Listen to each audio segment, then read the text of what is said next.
Diba? So ito yung mga experience ninyo na kung bakit ang tawag sa inyo ay motivational speaker. Motivational speaker. Yeah. Ito mga karanasan ninyo, mga intriga na ito, mga kung ano-ano sa buhay. Kung bakit malakas din ang loob ninyo na makapagturo ngayon. Of course, kasi hindi kasi nila alam na yung the other side of Mystica, ako valedictorian ako nung ako yung nasa school, di ba, nung ako. So hindi nila alam na meron din akong utak din kahit papano. Yung create ko Mystica na yun ay bunga ng pag-iisip ko rin. I have created that Mystica image. So yun yung screen name ninyo, pinasikat ninyo, di ba? Ano po bang buong pangalan talaga? My real name is Ruby Rose Villanueva. So, I wanna show them na, hindi lang pala ito yung Mystica lang pala ng ganun. Ito na pala yung talagang totoo. May utak din pala. Ito pala meron ding may ibig sabihin din pala. Pero ang ginagamit mo ngayon ay Rubius. Well, Mystica kasi, yun na kasi ang nakasanayan nila sa akin. Nakilala nila ako as Mystica. Kaya, hindi ko naman talaga pwedeng tanggalin yon. Kasi, apart na ng buhay ko. At yung mga kulay ng buhok nyo ngayon. At saka yung kulay ng buhok ko. Kasi, lalo na nga, meron pa akong pinopromote ngayon na bagong album din. I Got the Power with Viva. So, hindi mawawala totally. Hindi talaga, at saka pati itong kuko. Kasi, pag sinabi nila na Mystica, kasama na ang kuko yan kasama na ang blonde na buhok. Kasama na rin yung pananamit ko minsan. Pero, hanggat kaya kong tipirin yung, hanggat kaya kong tipirin yung pananamit na kung hindi naman talaga kinakailangan na ganun ang idadamit ko. So, I do everything. Yan, sa mga kukuka. Ulitin lang natin yung sa kukuka. Okay.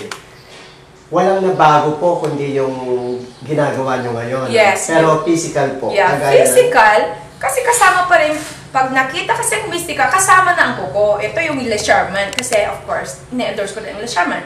So, ngayon, pag tinanggal ko yan, number 1 na hahanapin ko. Pag iniba ko naman yung yung buhok ko, number 1 na hahanapin, blonde na buhok. So, I did one time. Kailangan, sabi ko, kailangan ngayon pagbalik ko, kailangan ko yung image. So, black ang buhok ko. Ibinalik ko, kaya nga nagkasira-sira no.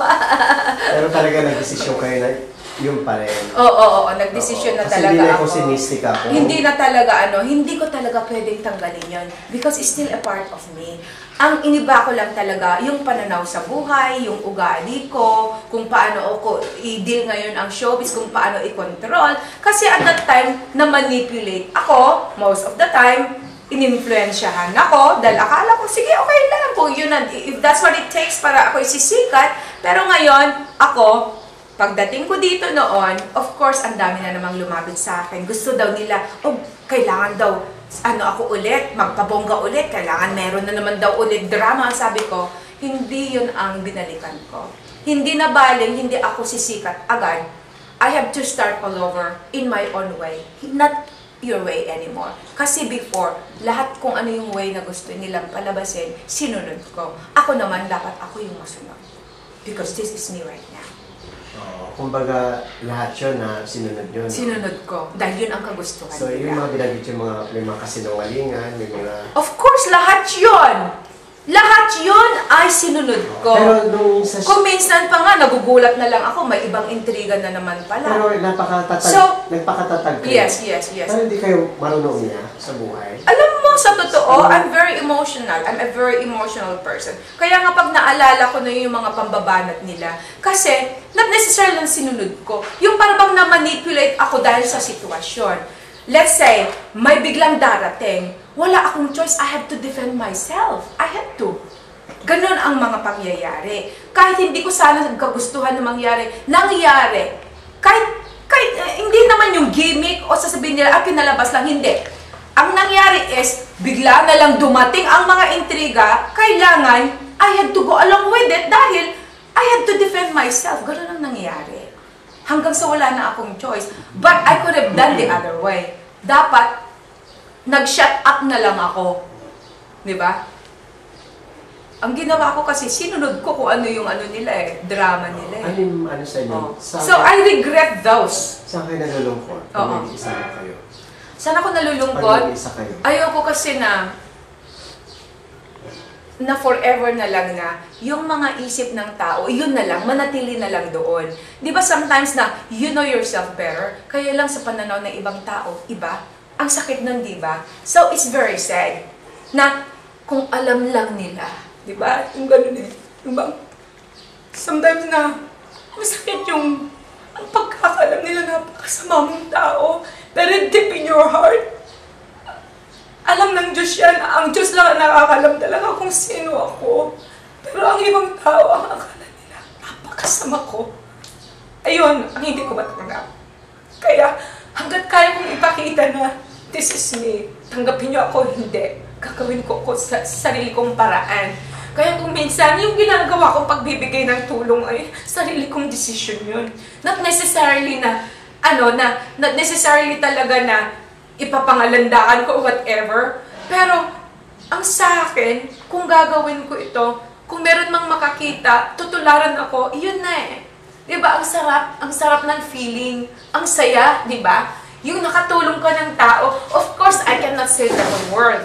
Of course, hindi ko kayang tulungan ang lahat.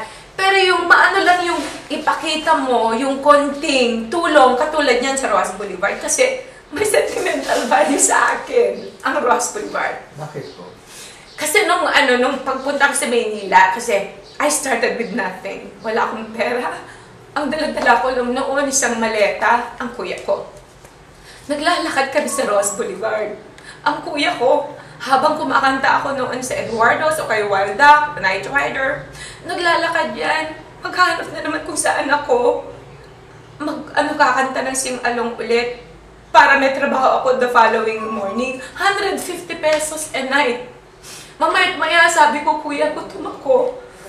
Kung kakain kami doon, lalapag kami doon sa sa Luneta. Doon nga ako na-discover ni Direk Leo Alacon dahil nanalo ako. Siya naging manager ko. Kaya napakalaking bagay sa akin ng Rojas Boulevard o kaya Luneta. Diyan ako nag-umpisa. Binabalikan mo? Binabalikan ko lang yun. Kaya every time na pumupunta ako doon, sinasabi ko doon sa mga tao, alam niyo po kung bakit ako nandito? Merong sentimental value sa akin ang Rojas Boulevard at ang Luneta. Kung ano yung pinagdadaanan nyo ngayon na wala kayong bahay, naglalapag dyan. Naranasan ko po lahat dyan, sabi ko.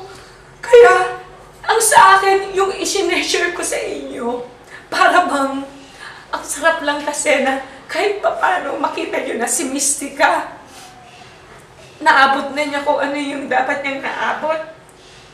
Artista pa siya. Dapat hindi na siya nakikihalubilo sa mga katulad nila. Pero sa akin hindi. Ang saya-saya ko dito. Of course, ang laki ng bahay ko. Pero tingnan mo kami lang, napakatahimik.